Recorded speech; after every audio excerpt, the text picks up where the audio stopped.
प्रेषितांची कृत्ये या पुस्तकातून घेतलेले वाचन.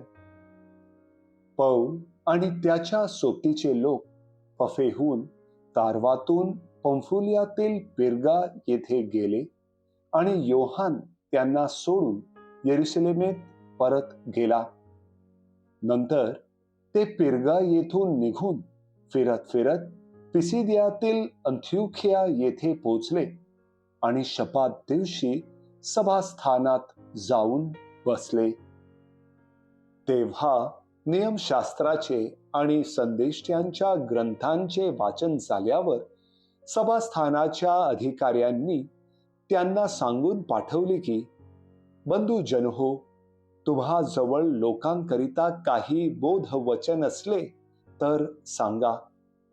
तेव्हा पौल उभा राहून हाताने खुणावून म्हणाला, अहो इस्रायल लोकांनो आणि देवाचे भय बाळगणाऱ्यांनो, ऐका.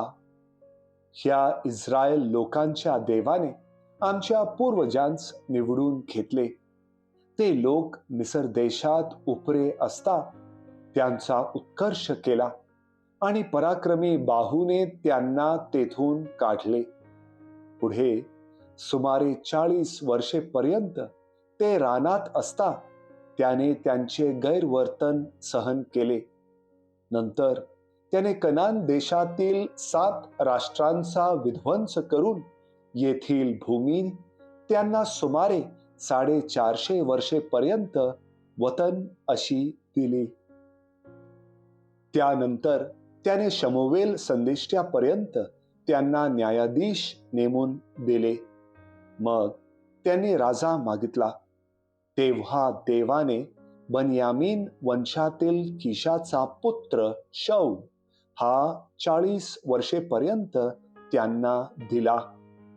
नंतर त्याने त्याला काढून त्यांचा राजा होण्यासाठी दावीद उभा केला आणि त्याच्या विषयी प्रतिज्ञेने म्हटले की, इशायाचा पुत्र दावीद मला माझ्या मनासारखा मिळाला आहे.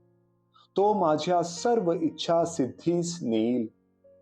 ह्या मनुष्याच्या वंशजातून देवाने वचना अनुरूप इस्रायेलासाठी येशू हा तारणारा उदयास आणला. त्याच्या प्रगट होण्यापूर्वी योहानाने पुढे येऊन पश्चातापाच्या बाप्तिस्म्याची सर्व इस्रायल लोकांमध्ये घोषणा केली होती. योहान आपले कार्य पूर्ण करीत असताना म्हणाला, मी कोण आहे म्हणून तुम्हास वाटते? मी तो नव्हे, तर पहा, ज्याच्या पायातील वहाणा सोडावयास मी योग्य नाही, असा कोणी माझ्या मागून येत आहे. प्रभूचा शब्द. देवाला धन्यवाद.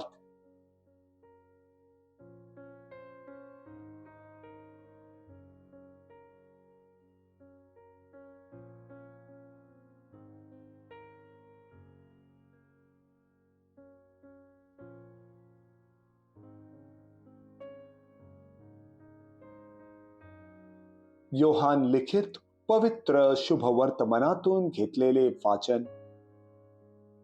येशूने आपल्या शिष्यांचे पाय धुतल्यावर तो त्यांना म्हणाला, मी तुम्हास खचित खचित सांगतो, दास आपल्या धन्यापेक्षा थोर नाही आणि पाठवलेला पाठवणाऱ्यापेक्षा थोर नाही. जर ह्या गोष्टी तुम्हाला समजतात तर त्या केल्याने तुम्ही धन्य आहात. मी तुम्हा सर्वांविषयी बोलत नाही.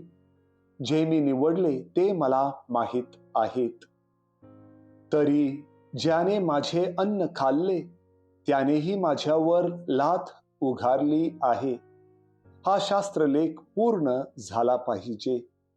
हे मी तुम्हाला आता म्हणजे हे घडण्यापूर्वी सांगतो, ह्यासाठी की जेव्हा हे घडेल तेव्हा तुम्ही विश्वास ठेवावा की तो आहे.